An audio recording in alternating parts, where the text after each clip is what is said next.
Today I'm going to tell you an unbelievable story of a near-death experience that changed everything for one woman. She saw the light, found God and Christ, but was also led to a valley of suffering souls, where she made a shocking discovery about homosexuals in the afterlife. What she learned will change her outlook on life and death.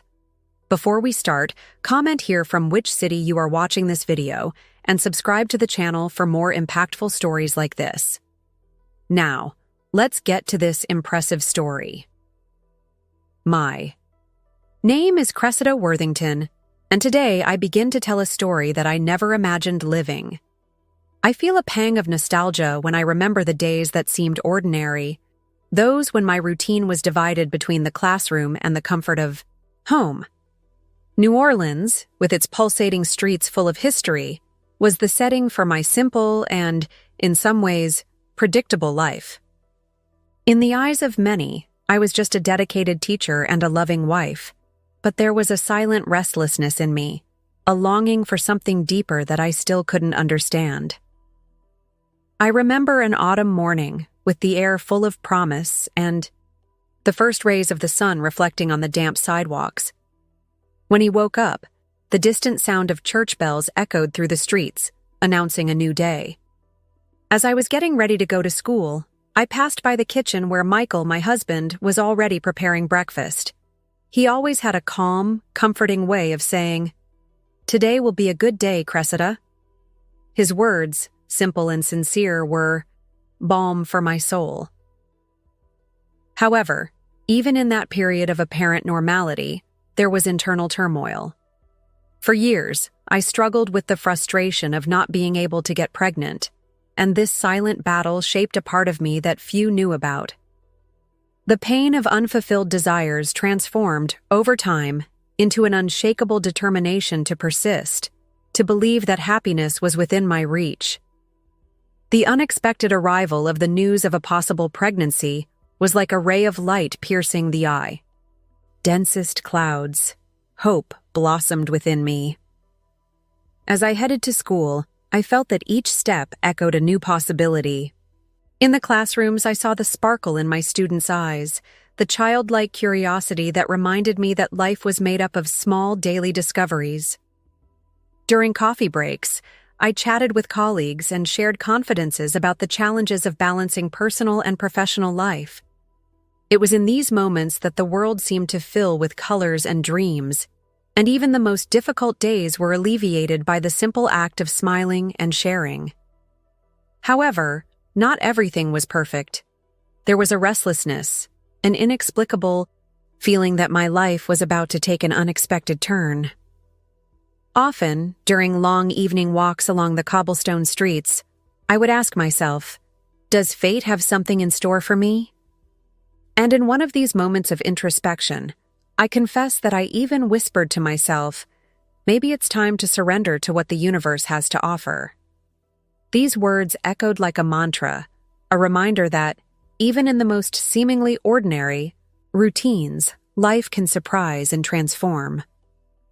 Every morning, when he looked at his reflection in the mirror, he saw not just the teacher or his wife, but a woman who carried a secret, a silent promise that life held experiences that would surpass human understanding, even without knowing it.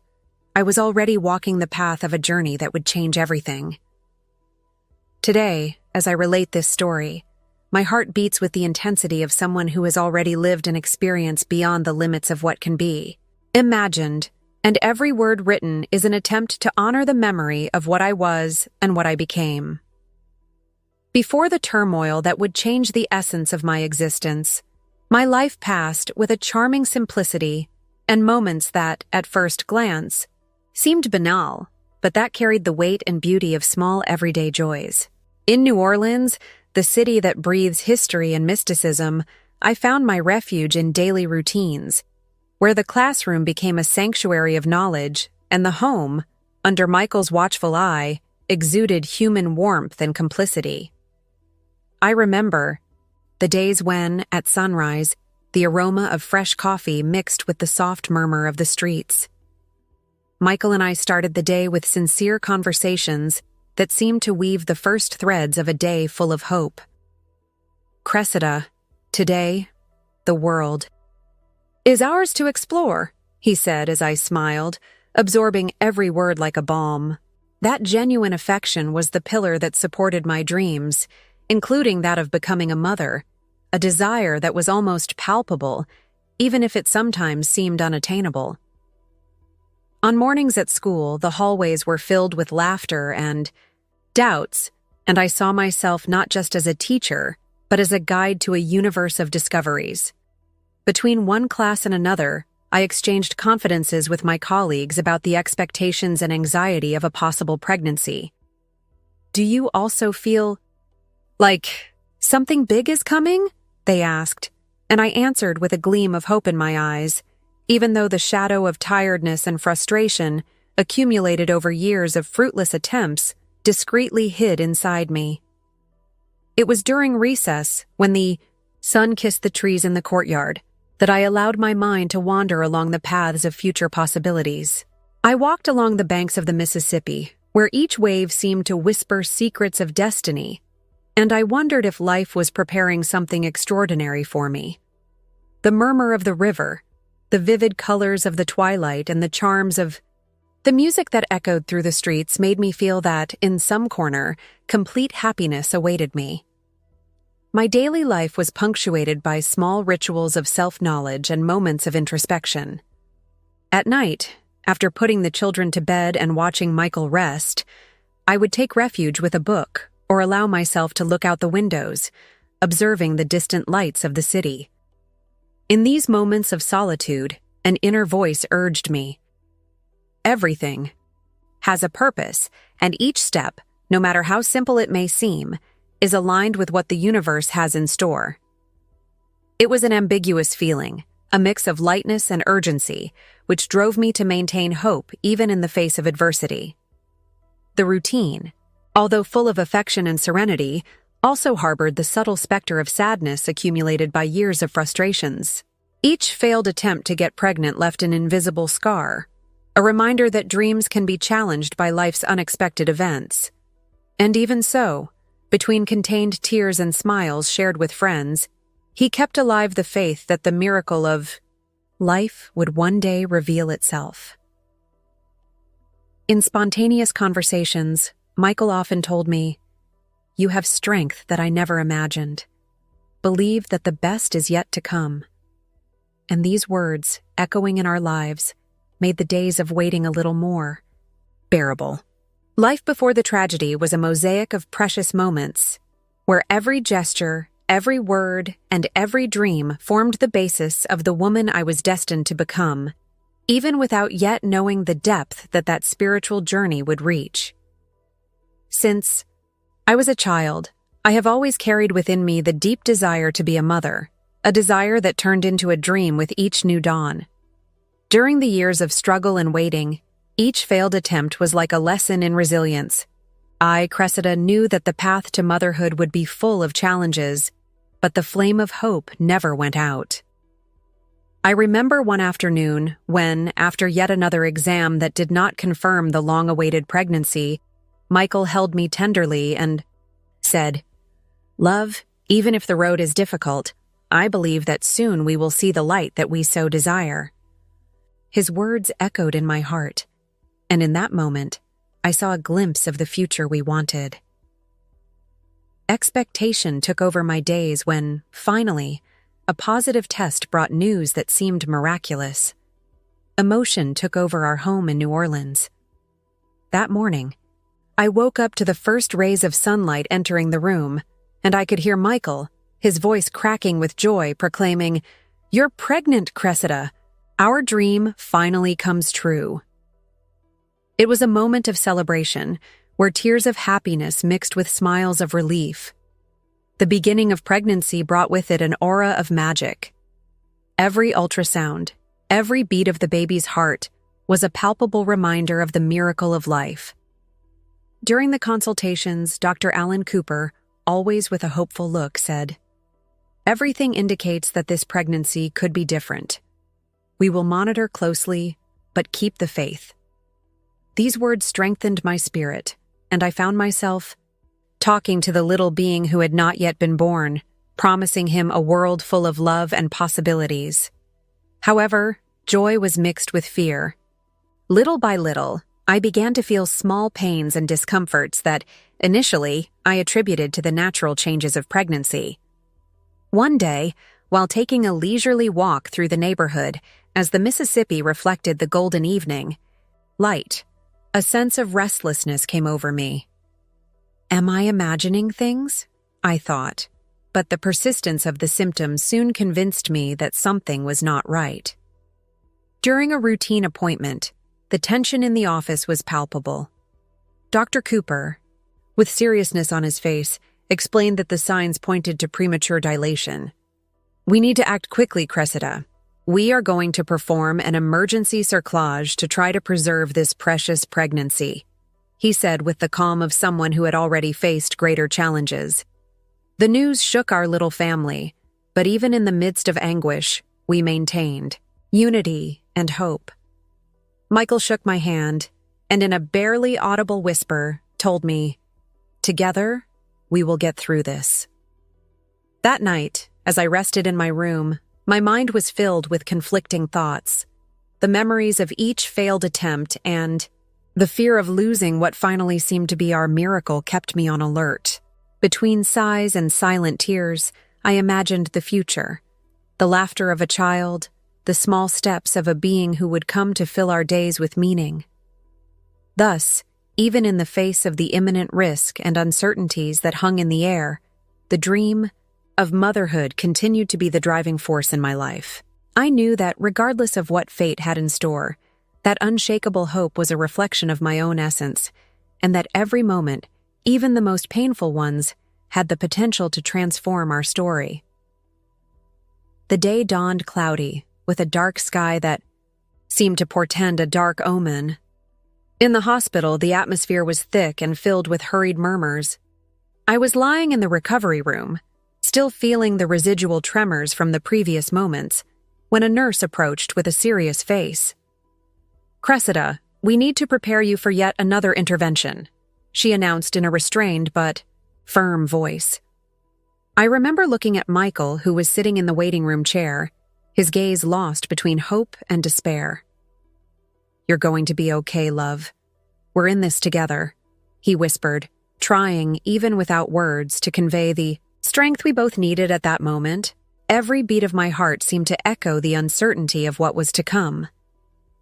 Inside the operating room, preparations were carried out with a mechanical precision that, as they were so frequent, bordered on ritual. Dr. Alan Cooper entered with a firm step, but his eyes betrayed concern. "Cressida, we need to act quickly. Your baby. The situation is more serious than we imagined," he said, while professionals around him adjusted equipment and prepared surgical instruments. Reality set in overwhelmingly when, shortly after the procedure began. The unmistakable sound of the heart monitor changed rhythm. It was as if, for a brief moment, time had stopped, and the continuous noise of the machines turned into deadly silence. I saw myself between the threshold of consciousness and the abyss of pain. As the surgery continued, each new cold touch of the instruments and each hurried whisper of the doctors bore witness to a desperate struggle between life and death. In a brief interlude, I felt a rush of heat and despair that almost caused me to scream. "Please don't leave me," I murmured, even though my words were lost in the coldness of the clinical environment. Michael, outside, listened to every word, his heart tight with anguish. "Fight, Cressida, fight." His voice echoed through the walls, filled with a love that defied destiny itself. The moment that followed would be the most devastating of my life. Shortly after the procedure, the doctors announced that my water had broken. The sound, almost deafly, announced the arrival of my baby, but what followed was a deafening silence. In moments, the dream that had cherished my days was tragically interrupted. The first cry I ever heard was silenced before it even settled, and at that exact moment, I felt the world crashing down on me. In the midst of the confusion, The screams of agony and the tinkling of instruments mixed with the sound of Michael's suppressed crying, who was now struggling to maintain his composure. "Cressida, my love." Her voice, choked with pain, echoed through each hospital corridor. Tears that were once of hope turned into a relentless rain of pain and loss. That day was marked not only by physical and emotional pain, but by the overwhelming feeling that, for a brief moment, everything had lost meaning. As I struggled to remain conscious, the loss of my baby completely devastated me, leaving a void that seemed impossible to fill. The pain was not limited to the loss of my baby. It extended to every cell in my body as I faced the storm brewing inside me. Once, the shock of the tragedy set in, I was taken back to the emergency room. The cold walls and the muffled screams of healthcare professionals created an atmosphere of urgency where every second seemed to perpetuate the suffering. "Cressida, we need to stabilize her now," Dr. Cooper insisted in a voice that mixed urgency and compassion. He moved quickly among the team, giving precise orders while I floated in limbo between pain and despair. With each compression, each intervention, I felt that my very essence was falling apart, as if it were being ripped away, fragmented into 1,000 pieces. Michael was there, motionless and desperate, with his eyes fixed on the surgical room door. "Please don't leave her," he murmured through suppressed tears, as he held the trembling hand of a nurse who tried, unsuccessfully, to convey a little hope. His words echoed through the room, filled with a fear that was as palpable as the smell of disinfectant and cold metal. Between emergency procedures, my consciousness alternated between agony and moments of almost total darkness. The medical team fought with all their might to contain the bleeding that threatened my life. I heard fragments of conversations. "Pressure, more compressions, we need to race against time." And for a moment, the sound of my heartbeat mixed with the pulse of distant music, as if the universe was trying to offer me comfort in the midst of chaos.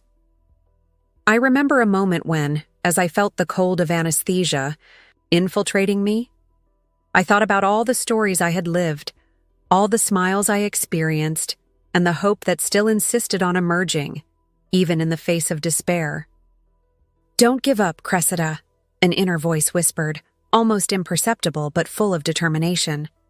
And in this whirlwind, hope was the thin thread that prevented me from completely surrendering to the void. As the hours dragged on in, a sequence of invasive procedures, each gesture of the professionals was a battle to keep my life. Dr. Cooper, his forehead sweaty and his eyes full of concentration, said, "Let's continue. We need to give her a chance." Even with the intense pain and nameless fear, his words were like anchors that tethered me to reality, reminding me that there was still a fight to be fought. In a brief intermission, I managed to catch a glimpse of Michael at my side. His eyes, marked by pain, met mine, and in him I could see a mix of despair and hope. "Hang in there, my love. We're in this together," he whispered, his voice breaking, but filled with a strength that, at that moment, seemed to transcend any adversity. It was as if, for a few moments, the love that united us was capable of fighting the inevitable. Each beat, each compression, was an attempt to recapture the fading life. The environment was a whirlwind of emotions and urgency, where time was unforgiving and pain was a constant reminder of human fragility. My fight for life was not just physical, but also an internal battle to preserve my essence, even in the face of pain that threatened to turn off all light. In the third surgery, when the procedures seemed to have exhausted all possibilities of salvation, something inexplicable happened. I felt the weight of the pain dissipate, as if a curtain opened and I suddenly found myself outside my body. It was as if, in an instant, I became weightless, floating above the confusion that reigned. In the operating room, consciousness, which was previously anchored to pain and chaos, began to let go, and with it came a feeling of peace that I had never experienced. As the medical team struggled to maintain vital signs, my mind was already traveling to an unknown realm. The environment around me was transformed. The cold lights of the surgical center gave way to an intense light, but without dazzling. I found myself surrounded by a sparkling aura, where every particle of light seemed to carry a message of love and redemption. In the midst of this brightness, a soft, comforting voice that I could not identify whispered words of encouragement, saying, "You are safe, Cressida." In this trance-like state, I realized that I was facing a majestic presence, something greater than any reality I knew. I felt like time and space no longer mattered. I could see, floating before me, a figure that radiated an incomparable light, not the Christ of traditional images, but a pure essence of compassion and wisdom. This figure, with a serene and welcoming face, transmitted an energy of forgiveness and understanding that filled every corner of my being. In a silent dialogue, I felt that he was communicating to me that all suffering, pain, and loss had a meaning, a connection with what was most divine in existence. "Cressida," I heard, as if the universe itself spoke through him, "everything you've experienced has brought you here. Every tear, every pain, has its place in the immense puzzle of life." As these words resonated, a wave of emotion took over me, as if all anguish and fears were dissolved by the pure certainty of eternal love. I tried to formulate a response, but words seemed unnecessary, as communication took place through feelings and images that touched me deeply. As I delved deeper into this dimension of peace, I realized I was not alone. Other presences appeared, softly, like echoes of souls that had gone through their own moments of darkness. Each figure, with its own luminosity, seemed to weave a network of shared experiences, where pain turned into learning and fear gave way to courage. It was at that moment that I understood that life and death are just stages of the same journey, where the spirit finds its true home. In this almost dreamlike state, I felt a connection with the universe, a feeling that I was part of something much bigger, where unconditional love prevailed. The pain in my body, at that exact moment, was just a distant memory of a reality that was dissolving into pure energy. The mystical experience not only freed me from the shackles of physical pain, but also revealed to me that, even in the absence of words, communication with the divine is profound and transformative. It was a moment of revelation, where every moment pulsed with the certainty that life, with all its uncertainties, holds a mystery that only the heart can decipher. The moment the fog of surgery lifted, I found myself enveloped by an inexplicable serenity. Still floating in this state of weightlessness, the radiant figure that had appeared before me began to approach with silent steps, as if time itself wanted to pause for me to absorb every detail. This presence, which seemed more like a manifestation of divine love, did not have the rigid and iconic form of traditional images of Christ. Instead, it emanated a soft, transformative light that adapted to my own perception, as if reflecting my own soul. As I let myself be enveloped by this being of compassion, a communication that went beyond words took shape. I felt, almost instinctively, that this figure was a synthesis of everything that is good and pure in the universe. "Cressida," this presence seemed to whisper, its voice echoing not in my ears but directly into my heart. "Every pain, every tear you shed, was the path that brought you to me." His words resonated with the certainty of a welcoming hug, dispelling some of the fear that was still trying to take hold in my consciousness. At first, I tried to reciprocate this communication with simple gestures and gentle movements of my hand, as if I wanted to touch this divine essence. I don't completely understand," I stammered, feeling vulnerable in the face of the vastness of that wisdom. The figure, with a serene and comforting smile, slightly tilted his head, as if to say that explanations were not always necessary to feel and understand. "Full understanding comes with time. and the love that surrounds you is the answer you have always been looking for, the message repeated in my mind, strengthening the conviction that every moment of my journey had a greater meaning. As this silent dialogue unfolded, I realized that the divine presence was not alone. Around me, other forms of light emerged, each representing a facet of the unconditional love that permeates the universe. I saw figures that reminded me of old friends, family, and even strangers who had crossed my path, all coming together in a symphony of pure energy. The environment was transformed into a kaleidoscope of soft colors, where every glow and every shadow told a story of overcoming and redemption. The radiant figure, whom I came to call the Guardian of Light, continued to engage me with words that brimmed with empathy. You have experienced moments of great pain, but know that life unfolds in cycles of rebirth. Look at each scar. They are medals of courage and learning. In the midst of this revelation, tears streamed down my face, not from sadness, but from deep relief, as if I finally understood that my suffering was part of a cosmic tapestry of evolution. As the dialogue intensified, I felt a deep gratitude invade my soul. In a brief pause, the figure reached out its hand, inviting me to touch it. Fear not, Cressida. We are all connected by the same essence, and the light that emanates from you is as powerful as mine.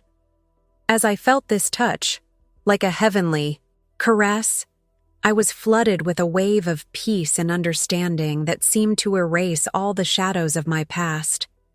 Communication with this divine presence was, above all, an experience of surrender and trust. Through this encounter, I realized that the barriers between the human and the divine dissolve when we allow ourselves to feel the truth that resides in our hearts. It was a moment of revelation where, even without words, the certainty that we are never alone took hold, and love, in its purest form, revealed itself as the link that unites all existence. While I was still immersed in the light of mystical experience, a sudden change in the atmosphere dragged me into an environment where the darkness seemed to have a life of its own. Gabriel, the angel who guided me, grabbed my hand firmly and led me to a new location. Cressida, we have arrived in the Valley of Suffering Souls, he said in a deep voice, filled with compassion and warning. As we entered the valley, the divine luminosity dissipated, giving way to a twilight where each shadow carried the yai, echo of deep suffering. The environment was dense and cold. The air felt heavy with the unresolved pains of those who lived there. We walked along a trail where the murmurs of despair mixed with the distant sound of the wind, creating a symphony of laments. My vision lingered on slowly wandering souls, each of them enveloped in an aura of sadness and anguish. Among these figures, I noticed a distinct group, souls that emanated a special pain, which seemed to show in their eyes and gestures. As I walked forward, I couldn't help but ask in a tone filled with concern and curiosity, are these souls here because they lived as homosexual people? Is their suffering due to the rejection they faced in life for being who they were? My question, filled with a mixture of doubt and compassion, hung in the air like a hesitant whisper. Gabriel looked at me with a serene and understanding look, and his voice, calm and comforting, replied, Cressida, the pain that these souls carry is not the result of their sexual orientation. They are here because of something much deeper, because of the disconnection with their own essence. The suffering they experienced was generated by feelings of guilt, internal rejection, and not having found the unconditional love they always deserved. It's not about the fact that they are homosexual, but about the distance from themselves and the fear of being authentic. These words echoed within me, bringing a new perspective on the pain I was witnessing. I realized that, even in the darkness of the valley, the source of suffering was not a divine punishment or a punishment for difference, but rather a consequence of abandoning one's inner truth. The souls present there, although marked by deep emotional scars, were reflections of the society that often denied them the opportunity to embrace who they really were. In an instant that seemed to stretch over time, a soul with delicate features and eyes full of sadness approached me. She seemed to have kept all the pain from a life of silent struggles. "I lived in the shadow of fear and rejection," he murmured, his voice breaking. "Not because he was the one I loved, but because I refused to accept myself." His words were like a mirror, reflecting not only his pain, but the pain of so many who felt condemned to live outside the truth of themselves.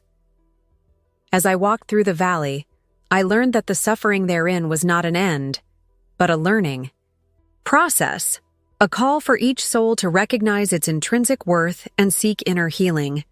I understood that true liberation would come when these souls allowed themselves to embrace the entirety of their being, free from the shackles imposed by fear and prejudice. After the painful visit to the Valley of Suffering Souls, I felt the darkness slowly dissipating and a new door opening before me. Gabriel, with his serene expression, guided me along a sparkling trail that seemed to be made of particles of pure energy. Every step we took moved us away from the shadows, and soon the landscape was completely transformed. At the end of the path, I emerged in an environment that resembled a heavenly paradise, the spiritual colony of light. The scenery before my eyes was of indescribable beauty. Crystal constructions shone in a soft, welcoming light, reflecting colors ranging from gold to silver, as if each stone had been carved with a divine touch. Lush gardens stretched in all directions, filled with vibrantly colored flowers that exuded delicate aromas, mixing with the harmonious sound of almost imperceptible music, coming from the environment itself. As I walked along a walkway of sparkling stones, I encountered groups of souls living in complete harmony. They spoke with calm gestures and deep looks, as if they were communicating through a language that went beyond words. One of these souls, with serene features and a comforting smile, approached and said, "Welcome, Cressida. Here we are free from labels and limitations. We are simply manifestations of the divine, evolving together."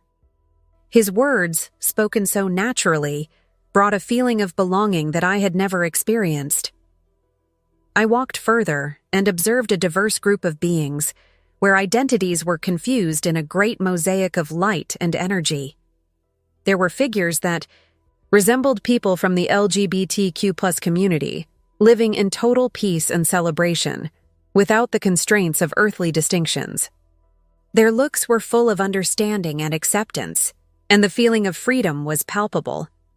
In a silent dialogue, a being with shining eyes told me that, on this plane, what matters is the evolution of the essence, not the form or the label. "Here, love and learning are the only criteria," he whispered, as if he wanted to show me that each existence has its own unique value. While exploring the place, I was led to a large square where a wheel of light formed around a crystal monument. There, several souls gathered to share their experiences and teachings. A lady with silver hair, emanating an aura of wisdom, began a wordless conversation. The energy that circulated between us was so intense that I felt as if I could absorb the purity of each teaching simply by looking. The spiritual colony of light was indeed a place of healing and continuous learning. Every corner seemed to invite introspection and reconnection with the divine essence. There, the scars of past pain were treated with kindness, and pain, transformed into a lesson, became a bridge to evolution. In the midst of this scenario, I learned that suffering is not an eternal burden, but a necessary step to achieve a fuller and more loving existence. As I said goodbye to that environment of light and harmony, I felt that every encounter and every word had been a reminder that the true essence of life transcends physical limitations. There I realized that the spiritual journey has no borders, and that, regardless of earthly pain, we are all destined to evolve and shine with the same intensity of the light that surrounds us. When the intense, and welcoming light of the spiritual colony of light began to dissipate. A mixture of reluctance and determination took over me. I felt a deep desire to remain in that realm of peace and wisdom, where every word and gesture spoke of love and redemption. However, an unexpected image came to my mind. Michael, his eyes full of anguish and hope, waited in the hospital, fighting pain and fear. It was then that I understood. My journey on Earth was not yet over. As the transition began, the energy surrounding me began to transform into a tugging sensation, as if invisible forces were calling my name to return. In a last moment of hesitation, I heard the soft voice of Christ, or the guardian of light, who said to me, "Cressida, your path here still has lessons to be learned. The pain you feel now is necessary for you to understand the depth of love and life." His words mixed with the echoes of silent applause from the souls living in the colony, as if they were sending blessings my way. The sensation of return was abrupt and intense. In the blink of an eye, the lightness and peace I had experienced turned into a sharp pain that seemed to invade every fiber of my being. Waking up in the operating room was like emerging from a vivid dream, where colors and shapes had merged into pure energy. The physical pain and weight of reality crashed into my mind, and I could feel every beat of my heart as a reminder of the price of return. Michael was next to me, his eyes filled with tears and relief. "Cressida, you're back," he said, his voice breaking as he held my hand firmly, trying to convey the strength we both needed to move forward. His words anchored me to reality, even as I fought the feeling of suffocation and the sadness of having left that light state so abruptly. "I didn't want to leave," I confessed, my voice weak, "but I know I have a lot to learn and share." In the days that followed, the recovery was slow and marked by ups and downs. Every movement, every breath, felt like a reminder of how radically transformed I had been. I saw myself differently now, as if the mystical experience had reconfigured my soul and my purpose. Physical pain became, over time, a symbol of the internal battles and lessons that still awaited me. During the long conversations with Michael and the few close friends, I began to reflect on what had really happened. I talked about the feeling of freedom I felt while floating, the light that seemed to reveal the true meaning of existence, and the silent voices that showed me that every loss, every tear, had its value. Everything I experienced, the pain and the light, transformed me. Now, my purpose is to bring some of that understanding to the world, I said, with a conviction that grew every day. From that moment on, my life took on new contours. The practice of meditation became a sacred routine, and every class I taught was imbued with spiritual lessons, as if every word was an invitation for my students to see beyond the everyday. The transformation did not erase the grief, but it transformed it into a driving force for evolution, allowing me to see the beauty in the scars and the hope in the adversity.